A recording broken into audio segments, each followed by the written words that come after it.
My dear student, मैं सुनील कुमार आप सभी को अपने क्लास में स्वागत करता हूँ। मेरे प्यारे स्टूडेंट, हम लोग आज एपी के एक अगला चरण है कि एपी में एक सवाल आपको है कि किसी श्रेणी के n पद का योगफल दिया हुआ है, तो हमको पहले यह दर्शाना है कि बताइए समांतर श्रेणी में है कि नहीं है। अगर है तो लिखना, नहीं तो नहीं लिखेंगे। तो इसलिए आप लोग नए हैं तो चैनल को लाइक करें, सब्सक्राइब करें और आगे अपने दोस्तों तक भेजते रहें। सवाल आप समझ गए होंगे कि n पद का योगफल दिया हुआ है और वह समांतर श्रेणी में है या नहीं, इसको पहले सिद्ध करना। देखिए, सवाल है कि यहाँ योगफल दिया हुआ है।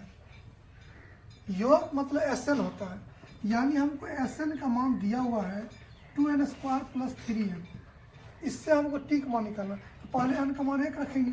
अगर S1 लिखे, इसका मान होगा 2 × 1² + 3 × 1, हो गया 2 + 3, 2 3 5 हो गया। अब ध्यान दीजिए, S2 निकालना है, तो 2 × 2² + 3 × 2, ये हो गया 2 × 4 × 8 + 6, 8 6 14। S3 निकालेंगे तो 2 × 3² + 3 × 3, 3 के 9 × 18 + 3 किया 9, 9 किया 27। अब देखिए ये समांतर श्रेणी है या नहीं है।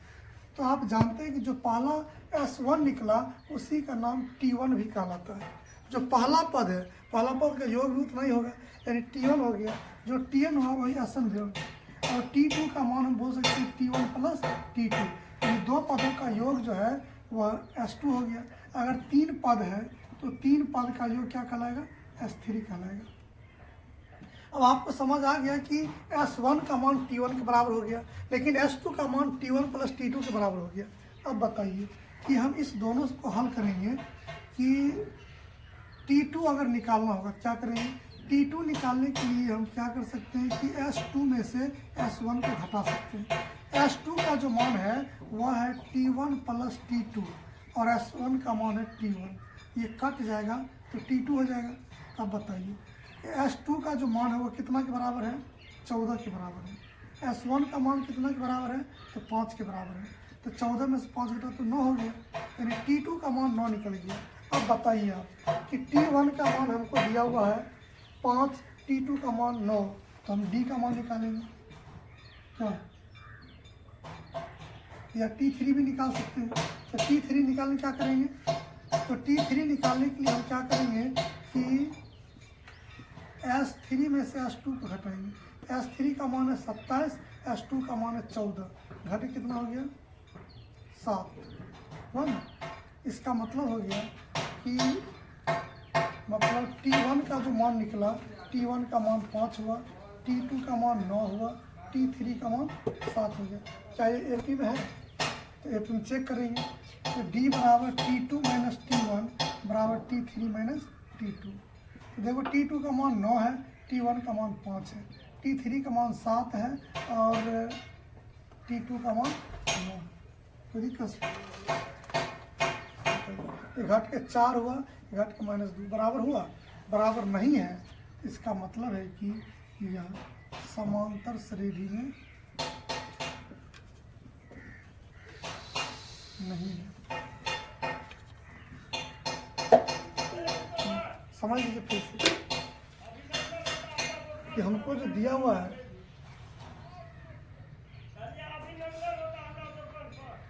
क्या कहीं गलत है क्या?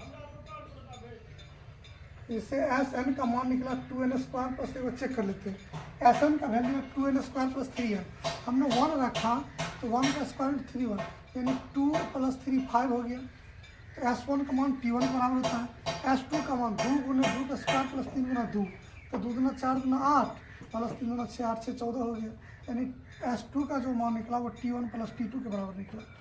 फिर S3 का मान 2 × 3 का स्क्वायर हो गया, फिर +3 × 3, तो 3 किया 9, 9 दूना 18, 3 किया 9, 18 9 27। तो S3 का मान T1 + T2 + T3 होगा।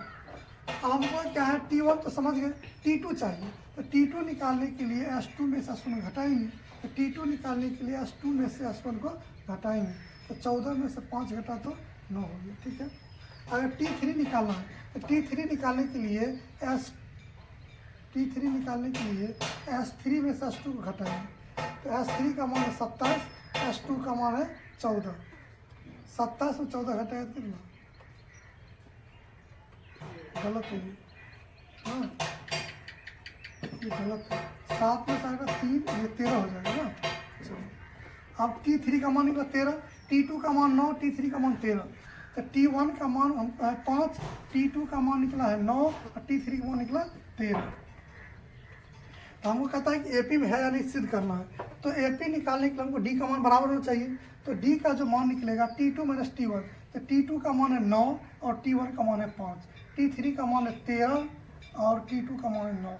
तो 9 में से 5 घटा 4 और 13 में से 9 घटा तो 4। इसका मतलब ये समानता श्रेणी में है ना। ये समानता श्रेणी में आ गया, इसलिए इसको श्रेणी लिखना है। इसलिए श्रेणी बराबर हो जाएगा क्या? T1 T2 T3 इस तरह से। इसलिए T1 का मान होगा कितना? 5 9 13 इस तरह से मान होगा। यही आंसर होगा। आप समझ गए होंगे। इस तरह से हमको निकालना है। पहले S का मान चाहिए, ठीक है। यदि समानता श्रेणी में है तो हमको श्रेणी लिखना था। बस ये हो गया आंसर आपका, ठीक है।